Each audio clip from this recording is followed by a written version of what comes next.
پیارے بچوں، میں آج آپ سب کو اس نئے تعلیمی سال کے آغاز میں خوش آمدید کہتی ہوں۔ پیارے بچوں، آج میں آپ کو مقاط اول کا پہلا سبق جو کہ کاروان اردو کی کتاب کا صفحہ نمبر 4 پر ہے، جس کا عنوان ہے سارے کام کون کر جاتا ہے، یہ میں آج آپ کو پڑھاؤں گی۔ اس سبق کو شروع کرنے سے پہلے میں چاہتی ہوں کہ میں آپ کو بتاؤں کہ جو کہ شروع میں اس سبق کے پوچھا گیا ہے کہ مسلمانوں کے پہلے 4 خلیفہ کون ہیں۔ مسلمانوں کے پہلے 4 خلیفہ خلفائے راشدین کہلاتے ہیں، اور اب ہم سے اس سبق کے شروع میں سوال کیا گیا ہے کہ کیا آپ ان کے نام جانتے ہیں؟ ان کے نام جاننے سے پہلے میں آپ کو یہ بتانا چاہتی ہوں کہ خلیفہ کا مطلب کیا ہے۔ خلیفہ کا مطلب ہے پیغمبر کا نائب، یعنی قائم مقام۔ آپ جیسے جانتے ہیں کہ مسلمانوں کے 4 خلیفہ گزرے ہیں، اور ان میں سب سے پہلے حضرت ابوبکر صدیق کا نام آتا ہے، اور دوسرے خلیفہ حضرت عمر فاروق رضی اللہ تعالیٰ عنہ، اور تیسرے خلیفہ حضرت عثمان غنی رضی اللہ عنہ، اور چوتھے خلیفہ حضرت علی رضی اللہ تعالیٰ عنہ گزرے ہیں۔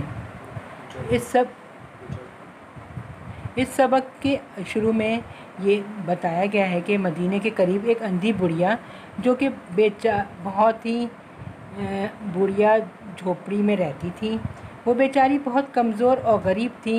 اس کے گھر میں اس کے سوا کوئی اور نہ تھا جو اس کی مدد کرتا، اس کا خیال رکھتا اور اس کا کام کاج کرتا۔ حضرت عمر فاروق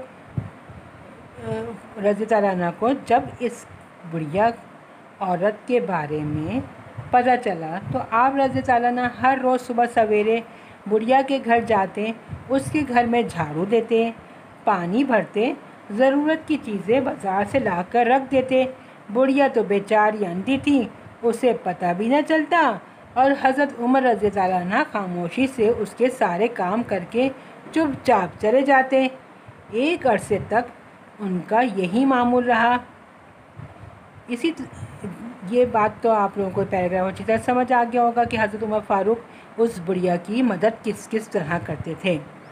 اس سبق کے اگلے پیراگراف میں ہمیں آگے بتایا جا رہا ہے کہ ایک دن جب حضرت عمر رضی اللہ عنہ اس بڑھیا کے گھر آئے تو دیکھا کہ گھر میں جھاڑو بھی دی جا چکی ہے، مٹکوں میں پانی بھی بھرا ہوا ہے، اور ضرورت کی ہر چیز بھی گھر میں موجود ہے۔ اب تو انہیں بڑی حیرت ہوئی کہ آخر مجھ سے بھی پہلے آ کر یہ سارے کام کون کر گیا۔ دوسرے دن بھی ایسا ہی ہوا، اور تیسرے دن بھی۔ بڑھیا بیچاری اندھی تھی، اور اسے کیا خبر کہ کون آتا ہے اور یہ سارے کام کر کے جاتا ہے۔ لیکن حضرت عمر رضی اللہ عنہ کو بہت تجسس ہوا کہ میں آخر یہ جاننا چاہتے تھے وہ کہ آخر کون ہے جو مجھ سے بھی پہلے آ کے صبح صبح یہ سب کام کر جاتا ہے۔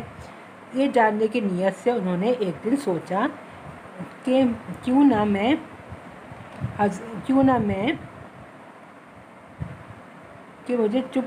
مجھے چھپ کر یہ راز جاننے کی کوشش کرنا چاہیے۔ اگلی رات کو آپ رضی اللہ عنہ دروازے کے قریب چھپ کر کھڑے ہو گئے۔ ابھی صبح ہونے میں کافی دیر تھی کہ ایک صاحب چپکے تشریف لائے اور گھر کے سارے کام خاموشی سے کرنے لگے۔ انہوں نے پہلے گھر کی جھاڑو دی، پھر مٹکوں میں پانی بھرا۔ حضرت عمر رضی اللہ عنہ اندھیرے کی وجہ سے ان کو پہچان بھی نہ سکے۔ جب وہ صاحب کام کر کے دروازے کے پاس پہنچے تو حضرت عمر رضی اللہ عنہ انہیں دیکھ کر حیران رہ گئے۔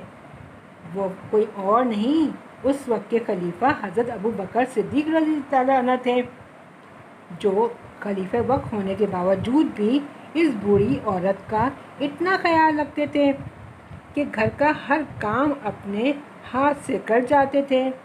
حضرت عمر رضی اللہ عنہ نے کہا، امیر المومنین، پہلے تو یہ سارے کام میں کرتا تھا، اب آپ رضی اللہ عنہ یہ سب کیوں کرنے لگے ہیں؟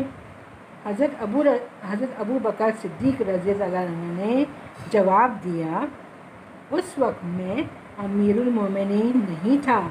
خلیفہ بننے کے بعد یہ میری ذمہ داری ہے کہ میں ہر فرد کا خیال